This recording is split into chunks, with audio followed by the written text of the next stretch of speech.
Listo. Muy buenos días a los amigos del Magazine Periodístico Palabra de Mujer. Hoy es viernes 28 de agosto, nos demoramos un poquito porque como siempre la señal de internet a veces nos quiere fallar, pero estamos aquí en un programa nuevo, ya a pocos días de acabar este mes de agosto.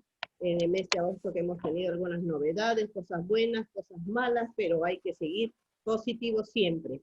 El día de hoy vamos a tratar un tema o tocar el tema de un libro que llegó a mis manos y que es muy, muy interesante.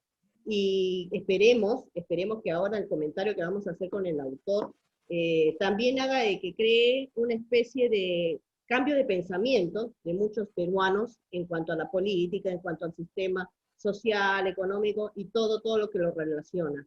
Esta mañana estamos con Ricardo Selvaggio. Eh, Ricardo, muy buenos días. Gracias por conectarte a estas horas con nosotros, para toda la gente de aquí del norte.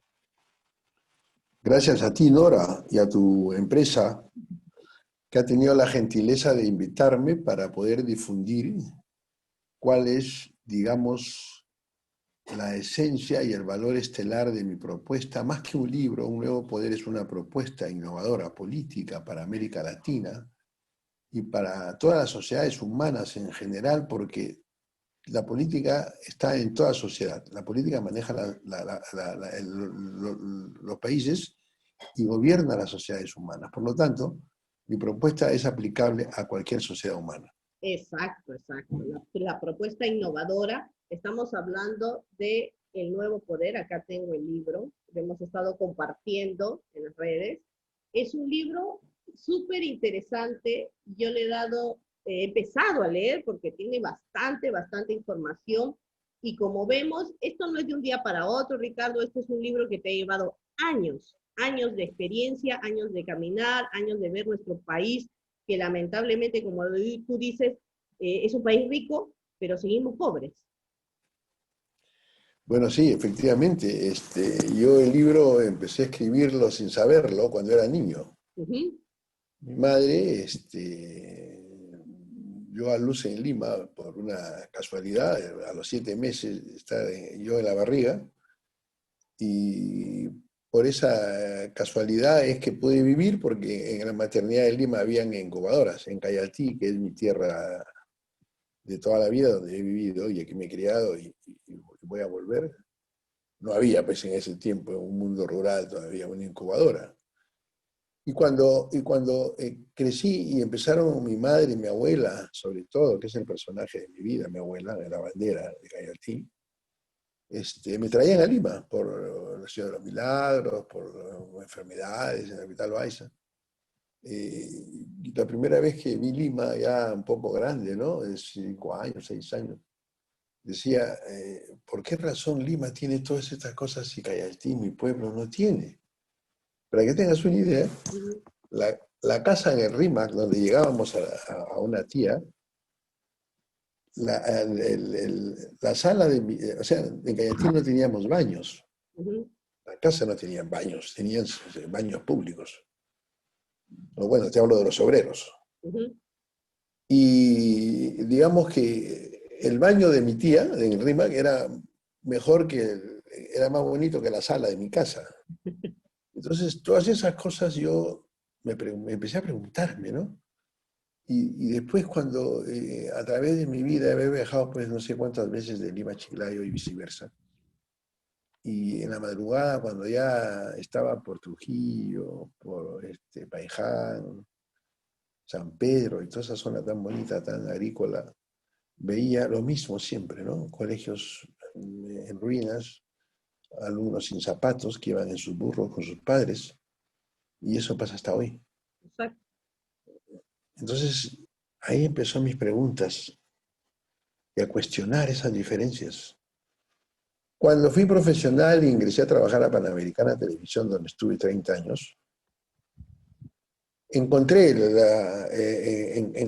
cuál es el virus que genera procesos tóxicos en nuestras vidas. Y después me pasé 18 años escribiendo el libro los fines de semana en mi rato libre, porque yo trabajo, yo no vivo del libro, yo vivo del trabajo, soy gerente ujú, en una empresa que hace estudios para hidroeléctricas. Entonces empecé a decir, bueno, voy a hurgar en ayeres, en republicanos con altibajos más bajos que altos, para poder encontrar la fórmula innovadora que permita cambiar esto. Y cuando tú diagnosticas, empiezas a transformar las cosas. claro. Es como cuando vas al médico y el médico encuentra la razón de tu problema y ya empieza a curarte. Esto es lo mismo. Entonces eché a volar todas las palomas hasta que la musa porque la imaginación es como el gato. Tú la llamas y se va y tiene que venir sola, aterrizar sola.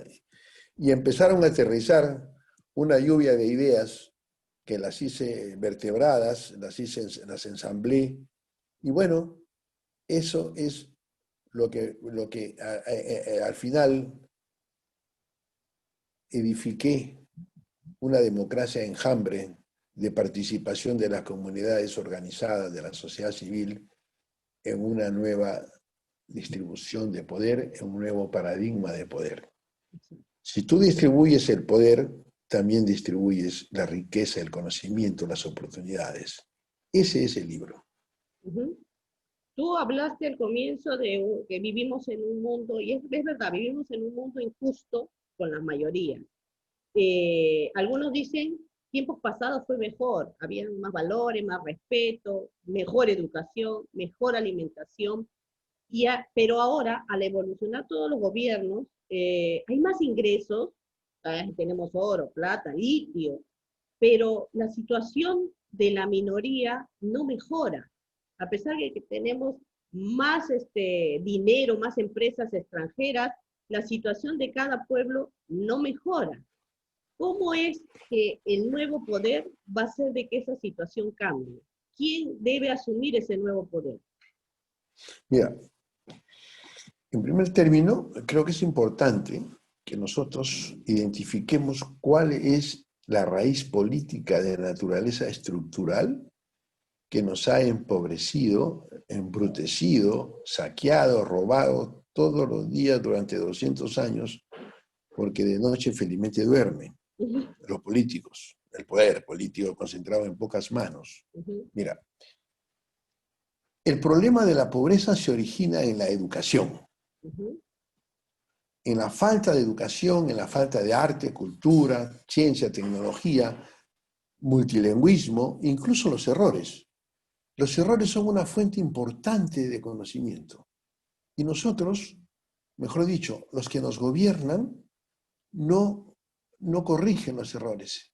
Normalmente se repiten permanentemente. Por ejemplo, hace más de 20 años se descubrió el saqueo, el engranaje mafioso de Fujimori y Montesinos, y después de 20 años otra vez los cuellos blancos han hecho cosas más o menos parecidas. Y esto va a seguir igual, mientras no se cambie la raíz del problema, que es el poder concentrado en pocas manos. Entonces, ¿qué pasa? Si tú tienes un bajo nivel de calificación educativa y productiva de la sociedad y de las fuerzas laborales en particular, por la falta de educación y de todos los dominios del conocimiento, y además asignas una pequeña e insuficiente inversión por alumno y por paciente en investigación tecnológica y en infraestructura, vamos a eternizar la pobreza. La pobreza fundamentalmente está generada por la falta de educación más que por cualquier otro factor. Porque la riqueza no son las minas, la riqueza no son los ríos, la riqueza está en la mente. La capacidad mental tiene un insuperable valor transformador de las personas. Y lo único que va a cambiar a un país, a una sociedad, es la educación, la acumulación de aprendizaje de conocimiento, nada más. Tú puedes cambiar de constitución 200.000 veces, pero eso no va a convertir a un político de los nuestros en la Madre Teresa de Calcuta. Definitivamente no va a ser así. Pero si tú educas a los seres humanos desde la barriga, porque la mamá es la primera maestra, igual que el padre. El hogar es la primera aula, digamos, el primer lugar donde el niño empieza a formarse en valores, en ejemplos.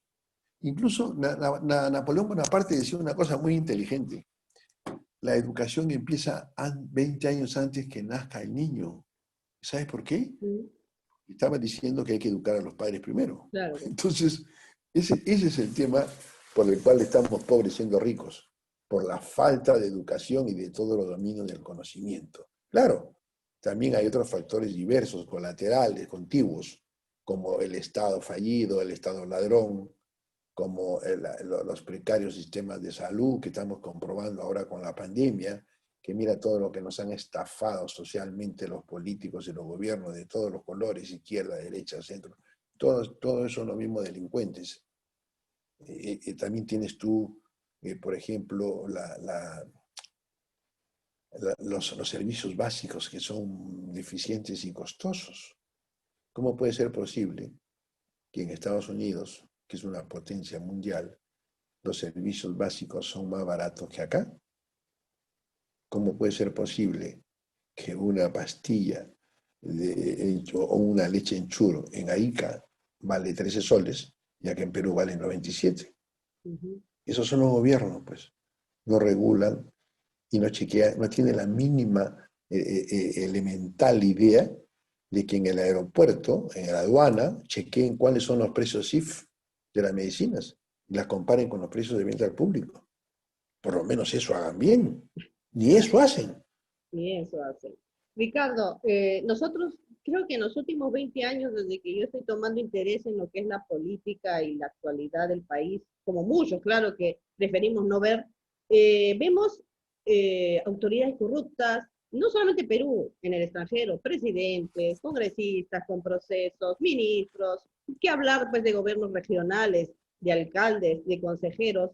¿Crees que esa corrupción es más fácil porque todo está encasillado en una sola persona? O sea, el poderoso, el presidente, del presidente depende todo, y si él no dice sí como un rey no se hace, o el ministro, o el mismo gobernador, él es el que deriva los presupuestos, el que va a las zonas, el que dice sí señor o no señor. Demasiado poder hace de que el gobernante, el, nuestro empleado, porque esa autoridad es un empleado, no es nuestro jefe, es un empleado que le pagamos un sueldo para administrar, para gobernar, y lo están haciendo mal y encima están robando.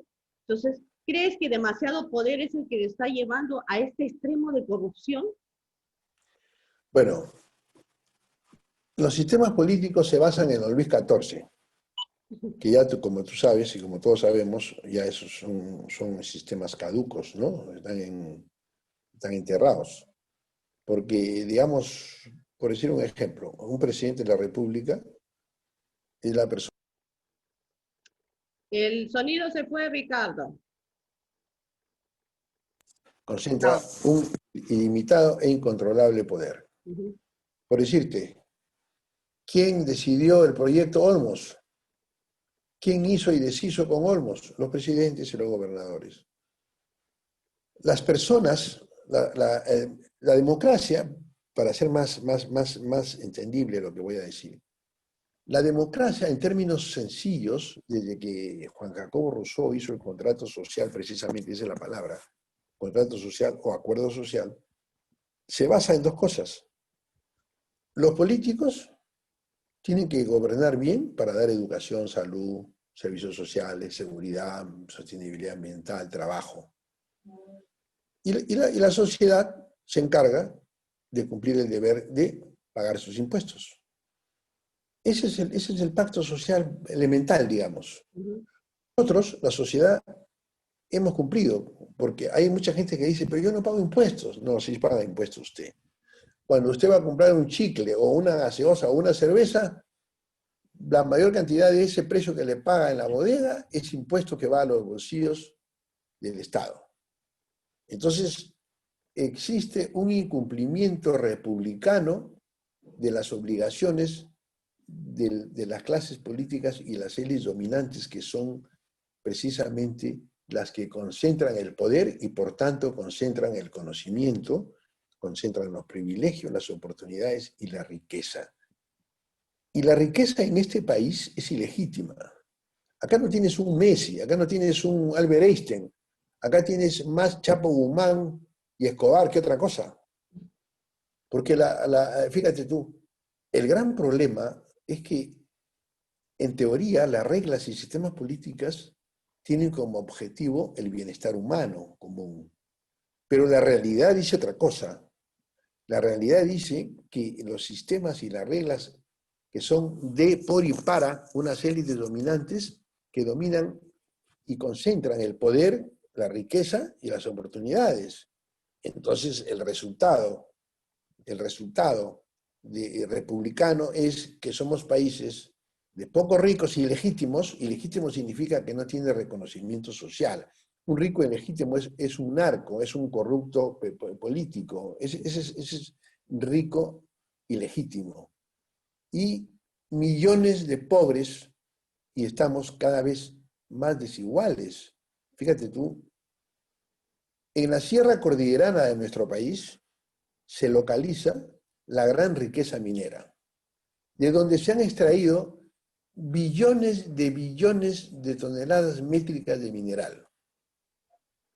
Y ahí, precisamente, en esa zona minera, se ubica la pobreza extrema más profunda del país. Así es. Entonces decimos, ¿y por qué? Precisamente porque los sistemas políticos están hechos para eso, para que los gobernantes y las élites dominantes que financian las campañas políticas hagan lo que siempre hacen. Yo te financio, a cambio de eso me das una mina o me das un presupuesto de una carretera transatlántica y el precio me lo subes y ahí sale para los dos. Ujú. Así funciona el país. Claro. Porque está controlado y coordinado y en reuniones con una sola autoridad. O sea, no depende del pueblo decidir si viene esta minera, si viene esta empresa en beneficio de su zona y que revuelque lo que se lleva esa empresa, sino de que solamente coordinan y pactan con una sola autoridad o con un precandidato que ya está con los votos asegurados. Eso pasa también acá en Pacasmayo, Ricardo, tú conoces la zona. Acá tenemos una gran empresa que es Cementos Pacasmayo y tenemos una zona arrocera enorme con más de 60 molinos, pero en esta pandemia nadie ha volcado el apoyo y su ganancia en implementar el único hospital en la provincia para poder salvar vidas. Y los alcaldes y los gobernadores y el resto no dicen nada, ¿no? Lamentablemente cuenta el más poderoso. Ricardo, tu libro, que es el trabajo de 18 años, como nos has dicho, tiene bloques, partes bien marcadas que invitamos a la gente también a leerlo. Es súper interesante si queremos hacer un cambio, ¿no? ¿Qué es riqueza? ¿Qué es pobreza? ¿Qué tenemos como potencial en el mundo? Hay varios títulos bien marcados. ¿Por qué estamos pobres siendo ricos? Que es lo que me llamó la atención, ¿no? Ya nos explicaste cuál es el virus Pero que origina la pobreza. Nora, permítame hacer una explicación de eso un poco más A ver, más gráfica, más profundo. elocuente, ¿ya? Mira, Ujú. ¿por qué digo que la educación, o mejor dicho, la carencia de educación y de todas los disciplinas del conocimiento son los que generalmente generan la pobreza y la desigualdad más que otro factor? La riqueza tiene un componente social indesligable que se llama conocimiento. Ujú. Y necesita una cultura y una sociedad anfitriona, avanzada. Una sociedad atrasada como la nuestra no puede producir riqueza avanzada. ¿Ok? Ujú. Esto es como, tú no puedes hacer limonada sin agua, azúcar ni limón. No puedes. Igual, no puedes hacer riqueza sin conocimiento, sin una cultura y una sociedad anfitriona avanzada. Entonces, ¿qué pasa? Si, por ejemplo, un operario, vamos a decir un operario de Cementos Pacasmayo, ¿no? Ujú. Su trabajo es una tarea menor que no necesita mucho conocimiento y por tal razón la puede hacer cualquier persona que no fue al colegio. Por esa razón, gana poco, gana unos cuantos miles de dólares al año, sueldo mínimo por 12 meses, más o menos gana pues 2.000 y pico de dólares al año, digamos. Pero un médico genético que necesita mucho conocimiento que se adquiere en la universidad y en la experiencia de los años, es una persona que gana millones de dólares al año. Entonces, cuando tú miras a la historia de la riqueza, nos da una lección, que es como una ecuación. A más conocimiento, más productividad, más creatividad, es igual a más riqueza y a más progreso. ¿Es así? Sí. Ahora, nosotros tenemos un bajo nivel de calificación y fuerzas laborales también igual. Y solo podemos producir piedras y lechugas baratas y comprar neuronas costosas del primer mundo. Entonces, por esa razón es que la pobreza, para decirla en dos palabras, se origina en la baja educación y en los ingresos escasos y, digamos, no eventuales. Eventuales, mejor dicho. Entonces, si tú no tienes educación y no tienes ingresos suficientes y estables, eres una persona pobre. Y además, tienes los servicios sociales caros, no tienes medicinas para tu hijo, no tienes para un cuaderno, entonces incluso para comprar tus necesidades básicas, ya tienes problemas para tener por lo menos una ingesta mínima que te permita tener las calorías y la energía para poder vivir. Esa es la pobreza. Y la pobreza es un problema secular, es un problema de siglos. O sea, nosotros antes de la República ya éramos pobres 3 siglos antes, con los virreyes. Exacto. Y ahora tenemos virreyes republicanos que se eligen por los votos. Y los votos definitivamente no te garantizan nada. Porque los mismos votos que eligieron a García, a Belaúnde, a García, a Fujimori, a Toledo, a Humala y a estos señores que están ahora, ¿cuál ha sido el resultado? Son los mismos votos que eligen a estos presidentes. Exacto. Eso no es democracia, pues, es una estafa social. Porque nosotros cumplimos nuestra parte y ellos no cumplen con la educación, con la salud, con los servicios, con el trabajo. No Ese cumple. es el problema. Ese es el problema. Y aparte de no solamente el voto que elige el presidente, tenemos y estamos cabezones con este tema del Congreso. Según tu planteamiento, ¿cómo sería el Congreso adecuado y no este circo que tenemos hace muchos años de estas personas de que padrastros de la patria que no apoyan en nada y que se benefician y que se camuflan solamente para estar con el título de congresista? Más que nada parece de que lo quieren el cargo para estar protegidos de cualquier, como hablábamos ayer con el doctor Cayo, de la inmunidad para hacer su fechoría. Bueno, mira, acá existe un tema que es importante porque la clase política gobernante y las élites son responsables. El que asume un poder y mando, de manera automática asume una responsabilidad ineludible como el aire que respiramos. Y el problema es que ellos hacen las reglas de por y para ellos, para 1% de la gente, no para el 100%. Entonces, las reglas y sistemas políticos, en buena cuenta, se refieren a cómo se accede al poder, cómo se ejerce el poder o cómo se gobierna y cómo se controla. Si nosotros vamos a la primera fase de este circuito político, que es cómo se accede al poder, te vas a encontrar con dos cosas. Para ser presidente de la República necesitas un solo requisito: respirar. Si tú respiras, puedes ser presidente. No importa que seas narco, que no hayas ido al colegio, no importa nada. Que seas un desequilibrado mental, no interesa. Para ser presidente, congresista, alcalde, regional, ese es el requisito: respirar. ¿No? Entonces, si nosotros tenemos sistemas que para acceder al poder no existen requisitos mínimos en materia académica, experiencia en gestión, digamos, una situación mental, moral de cada candidato y que sean elegidos en democracia interna, seria, objetiva, limpia, y además que tengamos, digamos, dos cimientos de largo plazo, que es un orden político interno, sólido, compacto, con una acción de gobierno continuada, eficaz, equilibrada, y además una visión estratégica de largo plazo que nos permita tener luces largas y que cada gobierno continúe con el otro, porque lo que manda es la estrategia en un proceso político. No el ladrón de turno, sino la estrategia de largo plazo, que tiene que seguirla para lograr los objetivos. Entonces, la forma de acceder al poder es precaria, digamos, delincuencial. Está hecha para robar, no está hecha para servir a nadie.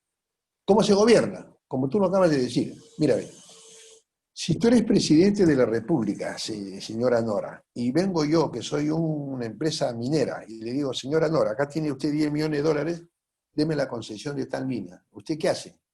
Yo le voy a decir qué hace, usted no me conteste, por favor. Usted agarra, usted coge la corrupción. Yo también lo haría. Porque los seres humanos somos imperfectos. En esa imperfección se sostienen los sistemas políticos y la pirámide del poder que nos gobierna de manera corrupta y torpe y sobre todo premeditada de hace 200 años. Porque la educación, la mala educación es premeditada. No es que no sepan. Hace 200 años el mundo era horizontalmente pobre. Hoy día hay países ricos y nosotros seguimos siendo pobres. ¿Y qué hicieron ellos para ser ricos? Educación, educación, educación, educación, educación. Inversión en la mente, en la salud, infraestructura e investigación. Hoy ya se sabe cuál es el camino a la riqueza y por qué las élites y los políticos no la siguen, porque no les interesa. Quieren seguir siendo las mismas personas que se aprovechan del poder para poder ser ricos y seguir engañándonos y empobreciéndonos. Ahora mira tú, si tú comparas un gobierno de un Estado y un gobierno de una empresa privada, te vas a encontrar con varias cosas. Yo, por ejemplo, toda la vida he trabajado en empresas privadas, gracias a Dios. La empresa privada, los dueños, los accionistas tienen que invertir, tienen que hacer estudios de mercados, tienen que contratar personal calificado, tienen que establecer sus metas y poner en marcha su infraestructura, competir, esforzarse, pagar planillas, pagar impuestos, y con todo eso, el management, que es el sistema que creó más riqueza en el mundo, creado en Estados Unidos, que es la gestión de directorios, junta de accionistas, gerentes y todo eso, hay empresas que viven 100 años. La Coca-Cola, por ejemplo, tiene más de un siglo de funcionamiento gracias a eso. Ahora, una empresa pública, ¿qué cosa es? A ver, yo salgo elegido de alcalde, ¿y qué cosa tengo? Tengo, vamos a decir, 10 millones de soles todos los meses en mi cuenta del Banco de la Nación. Todos los meses. Incluso con esa plata a veces la cambio de banco y hago negocios. Los alcaldes hacen negocios desde el vamos. Entonces, tienen el dinero y ¿qué hacen? No saben qué hacer, no tienen un plan estratégico. Cada jurisdicción nuestra camina sin rumbo, a veces a la izquierda, a veces a la derecha y siempre a la nada. Entonces, un alcalde que tiene 10 millones de soles al mes, lo primero que hace es decir, ¿cómo me robo esta plata? Es lo primero, porque mira, más fácil que la tabla del 2, ser alcalde. ¿No? Tiene la plata ahí y nadie te controla. Nadie te controla. Y todos los que vienen, normalmente los controladores del Estado, también pues tienen un precio. Entonces, tenemos presidentes presos, tenemos como 2.000 autoridades en juicio, pero es poco en relación a lo que han hecho. Ahora, Lavallato es consecuencia de lo que te estoy explicando. Y Lavallato no es lo único que han robado. Lavallato se ha descubierto por una casualidad en Curitiba, por Petrobras, pero la mayor corrupción es la que no se ve. Exacto. En este momento que estamos conversando nos están robando. En plena pandemia nos están robando. Exacto. ¿No? Por esa razón. Ahora, así se gobierna y no se controla. Porque el principal control, ¿cuál es? Mira, ve. Una gestión moderna, sea de Estado, sea empresa privada, se guía por metas, por objetivos y estrategias. Esa es la visión estratégica, pues que te digo, ¿no? Corto, mediano y largo plazo. ¿Cuáles son los objetivos tangibles o la medida tangible de gestión de un presidente? No hay. No hay. La medida es la que él quiera. La que él quiera. O generas un empleo o no. Igualito es. No, pues. Te doy todo el poder. Te doy cientos de miles de millones de soles para que gobiernes y no me das nada a cambio. No, esa es una estupidez total. Total. Entonces, en mi propuesta, ¿cuál es el objetivo? El objetivo tienes sanitarios, educativos, laborales, etcétera, etcétera. Parece un ejemplo. El objetivo laboral. Nuestro país necesita cada año 300.000 empleos nuevos para los jóvenes que cumplen 18. Entonces, el gobierno, como tiene que, esa medida tangible de la necesidad humana laboral, tiene que ser un objetivo de cumplimiento forzoso.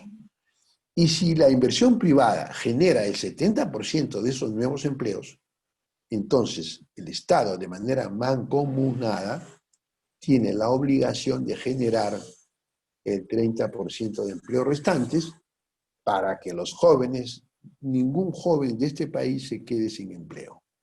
Eso va a generar que baje la violencia, que baje los crímenes, que baje la agresión y tantos problemas generados producto de la pobreza. Porque la pobreza no solo es el epílogo apocalíptico de nuestros procesos tóxicos, sino también genera a su vez otros males. Por ejemplo, en una zona pobre, ponle en una zona de un cerro aquí en Lima, la familia pobre, los hogares disfuncionales se separan, los hijos se dedican al alcohol, a la droga, a asaltar, las hijas se dedican a la prostitución, los niños se mueren, los matan. Entonces, ese es el proceso que tenemos 200 años, gobierno tras gobierno, que solamente se dedican a hacer, digamos, un sancochado de palabras. Los gobernantes son caricaturas, porque nos ponen una cara cuando están en televisión, pero la verdadera cara es un antifaz con uñas largas que todos los días nos roban el destino hace 200 años. Exactamente. Nosotros, la sociedad, que somos los dueños del país, y los políticos y gobernantes son meros asalariados nuestros. Tenemos que bajar de la tribuna para hacer, no solo protestar, porque protestar es bueno, pero no basta. Porque la protesta es el primer derecho ciudadano, porque a través de la protesta tú vas a poder conseguir los otros derechos a la salud, a la educación. Necesitamos propuestas, porque este sistema político, como yo digo en mi libro, no existen elecciones, sino cambio de delincuentes cada 4 años. Exactamente, Ricardo. Lo has dicho de una manera simple y clara. Por eso, el programa es corto para hablar de estos temas. Ayer tuvimos impunidad, ahora tenemos una opción a través de esta obra tuya de tantos años. Aquí la tenemos y la vamos a ir difundiendo en las redes sociales. La pueden encontrar en www.unnuevopoder.com. ¿En qué otra aplicación o qué otra, ahora que todo es internet, Ricardo, lo podemos encontrar tu obra? Porque yo ya sé, hay varias personas que ahorita están interesados. Hemos hablado un poquito de lo que es tu obra, tu pensamiento, tu ideología nueva para una mejor calidad de vida, no solamente en el Perú, sino en América Latina. ¿Dónde pueden encontrar los que quieren leer tu obra y cambiar su pensamiento? ¿Dónde lo pueden encontrar la edición? Bueno, mira, con mi hijo, Miguel, que es el que me ve el marketing y otras personas que me ayudan, más o menos calculo que en una semana va a estar esto en Amazon. En Amazon va a estar en español. Después lo voy a lanzar en México y en Los Ángeles, que es la ciudad más mexicana del mundo, porque en Los Ángeles hay más mexicanos que en México, en la Ciudad de México. Así es. Vamos a lanzarlo ahí, después va a ser en inglés y después en portugués para Brasil. Pero antes de terminar con la entrevista, yo quisiera creo yo que la gente se ha quedado un poco todavía esperando cuál es la propuesta. Bueno, vamos a hacerlo lo más sencillo y Ajá, rápido la propuesta. Miren, para que se yo enganchen más. propongo, yo Ajá. propongo migrar de la democracia rebaño que nos gobierna 200 años a una democracia enjambre. ¿Qué significa eso? Yo planteo que las comunidades legítimas y organizadas de la sociedad civil, como los profesionales, como las universidades, los exalumnos, la pequeña, mediana y gran inversión, los latinos residentes en el exterior que financian gran parte de la pobreza en sus países a través de los giros que envían a sus familias, los trabajadores, las mujeres. La mujer es lo más grande que creó Dios. Hay un título en una universidad sudafricana que dice que la mujer crea historia, la mujer hace la historia, dice. Y García Márquez dice otra cosa que yo suscribo. Si la mujer gobernara el mundo no estaríamos así, estaríamos 1.000.000 de veces mejor. También planteo que los jubilados sean parte, o sea, los jubilados como organización, Ujú. ¿no? Los jubilados, pues, que es una expresión de sabiduría, que es como los antiguos tribus, que el consejo de ancianos, pues, era la voz, ¿no? Claro. Determinante. Los discapacitados, que serán discapacitados físicos, pero mentalmente tienen algo superior a nosotros los normales, disque normales, entre comillas, ¿no? Tienes también a los ahorristas, tienes a los afiliados al seguro, eh, eh, bomberos, los bomberos, imagínate los bomberos, las cosas que hacen por nosotros y no ganan un sol y no tienen un seguro. Los jubilados trabajan 30 años para recibir 500 soles mensuales. Ujú. Eso no puede seguir así. ¿Y qué es lo peor? Que los jubilados no tienen voz y voto Para nada. cuando van a tomar una decisión de ese tipo. Entonces yo planteo un parlamento de comunidades que sea el primer poder que tome las grandes decisiones nacionales. Y lo más revolucionario es que como las grandes gestas libertarias de la historia de la humanidad se hicieron de abajo hacia arriba. En Francia en 1789 y en Estados Unidos en 1776. Para que las revoluciones funcionen tienen que venir de abajo hacia arriba. Entonces, ¿mi propuesta cuál es? Por ejemplo, en la comunidad de periodistas se va a tratar en la agenda del Congreso el punto del presupuesto de la educación. Previamente, esa agenda se debate al interior de cada comunidad. Periodistas, ingenieros, médicos. ¿Quién no cree en un médico? Imagínese usted, yo propongo cambiar a los Bartra por el colegio médico. Imagínese usted ese negocio que haríamos, ¿no? Entonces, en cada comunidad se debate. Y ahora tú puedes debatirla por los celulares, de manera digital. Y además se vota. Entonces, el delegado o interlocutor de los médicos en el Parlamento dice, por mandato expreso de mi comunidad, votamos por 4% al año, un ejemplo. Y así todas las comunidades. Y además, esta es una superestructura que he creado. Además de las comunidades organizadas en el Parlamento, también propongo directorios en todas las entidades del Estado. Directorios con la misma proporción que el Parlamento. La tercera parte de la sociedad del conocimiento, las comunidades del conocimiento, la otra tercera parte la comunidad empresarial que invierte, Ujú. y la otra tercera parte los actores laborales y sociales.